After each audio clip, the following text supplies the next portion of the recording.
Bonjour à tous. Aujourd'hui, nous allons parler d'un arbre peu connu, l'alisier terminal. On l'appelle aussi alisier des bois, sorbier terminal ou encore aigrelier. Ce bel arbre forestier méconnu cache de petits fruits comestibles et fournit un bois très recherché. Aujourd'hui, il est reconnu comme une espèce patrimoniale rare et fait partie des arbres indicateurs des forêts anciennes. L'alisier terminal dégage une impression de solidité et de sérénité. Il est un hôte de choix pour la faune sauvage et participe à la bonne santé des écosystèmes forestiers.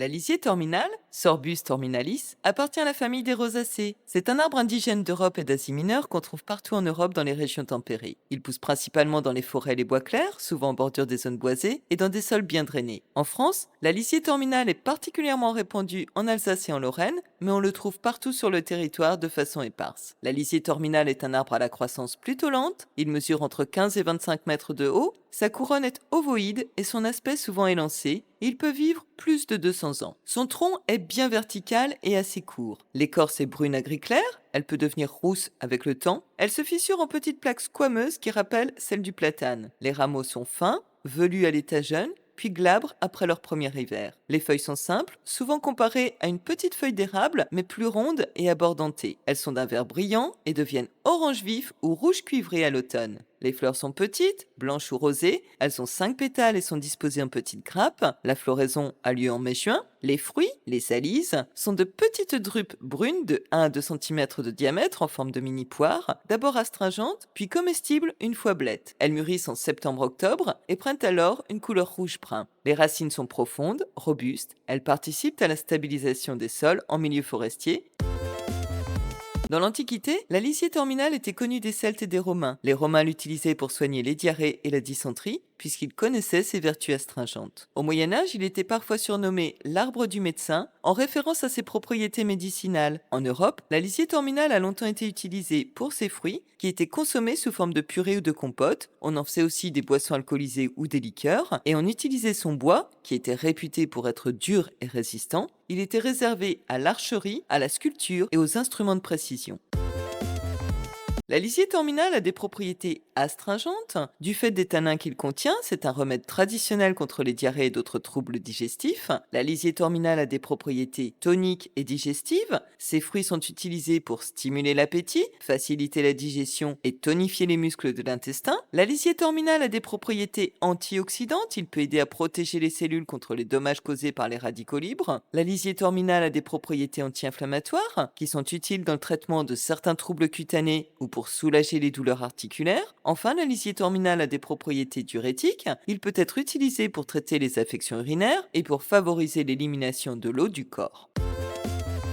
Les fruits de la lisier terminale, les alises, sont comestibles, mais leur goût est assez astringent et acide tant qu'ils ne sont pas complètement mûrs. Une fois blettes, ils deviennent doux et farineux et on peut alors en faire des purées, des compotes ou même des confitures. Les alises ont un goût proche d'un mélange de prunes, d'abricots, de raisins secs et de tamarin. Elles sont riches en vitamine C et en tanins. On peut utiliser les baies d'alice après les avoir réduits en compote, c'est-à-dire faire une pulpe d'alice. Et avec cette pulpe, on peut faire des confitures, des sirops ou même un pain qui aura un délicieux goût de pain d'épices. Les alices sont utilisées pour produire des boissons fermentées, semblables à une sorte de vin ou de liqueur. On peut aussi ajouter des alices au cidre pour qu'ils se conservent mieux, tout en devenant plus savoureux. Et enfin, on peut aussi cuisiner les fruits séchés en les intégrant dans des pâtisseries ou des desserts. Les feuilles et l'écorce de la lisier terminale sont parfois utilisées en infusion pour leurs effets diurétiques et astringents. Et notez aussi qu'au printemps, lorsque les feuilles de la lisier terminale sont bien tendres, on peut les déguster aussi en salade. Par la suite, elles deviennent trop amères pour être consommées.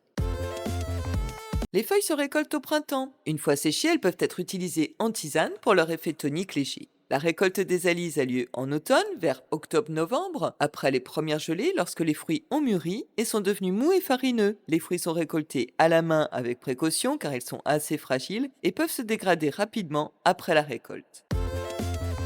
Au jardin, la lisier terminale est cultivée comme arbre ornemental, surtout pour sa floraison et pour les couleurs de son feuillage en automne. C'est un arbre mellifère, ses fleurs attirent énormément les abeilles et de plus son feuillage dense offre un couvert parfait pour abriter de nombreux insectes et offrir un site de nidification protégé aux oiseaux. Les fruits sont une source alimentaire importante pour les animaux sauvages car ils apparaissent assez tardivement. Les oiseaux comme les merles, les grives et les étourneaux en sont particulièrement friands, mais les grands animaux tels que les chevreuils, les sangliers, les blaireaux ainsi que de nombreux petits rongeurs sauvages s'en régalent aussi. Certaines espèces de chauves-souris, comme la pipistrelle commune, se nourrissent également des fruits de la lisier terminale. Le bois de la lisier terminale est un bois de sculpture très prisé car il est dense et résistant. Il sert en ébénisterie, en tabletterie et pour les plaquages décoratifs. Actuellement, on l'utilise surtout pour les instruments de mesure et de dessin, les instruments de musique, les queues de billard ou encore les crosses de fusil. C'est également un très bon bois de chauffage et un excellent charbon de bois. Dans le folklore celtique, la lisier terminale est vue comme un arbre protecteur, on le considérait comme un arbre capable de repousser les forces malveillantes, des branches d'alisier étaient utilisées dans des rituels de purification et de protection des habitations. Les chevaux emballés ne pouvaient être maîtrisés qu'à l'aide d'un fouet confectionné avec les rameaux de la lisier terminale. Il servait aussi de talisman contre les forces invisibles naturelles, contre les éclairs et contre les sortilèges. Dans le langage des fleurs, les fleurs de la lisier terminale sont un symbole de sagesse et de longévité. Il est associé à la protection et à la résilience, et les Romains offraient ces fleurs en signe de respect.